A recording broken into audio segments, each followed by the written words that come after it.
few weeks ago, Target and Walmart announced that they would be discontinuing the sales of physical copy games by the end of 2024. This news comes due to the increase in sales of digital media in 2022. This is devastating to hear for gamers like myself who collect physical copies as a hobby. But this may not be the death of physical gaming.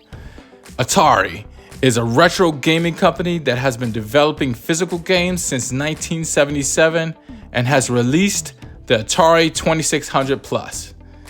This reinvention of the original Atari 2600 allows gamers to use their old cartridges as well as continue to purchase new cartridges distributed by the Atari company. This may be the possible future of physical gaming.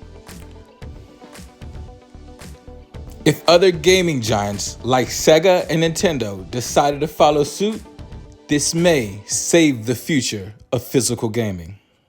Just last week, I was criticizing Atari for not appealing to the younger generation.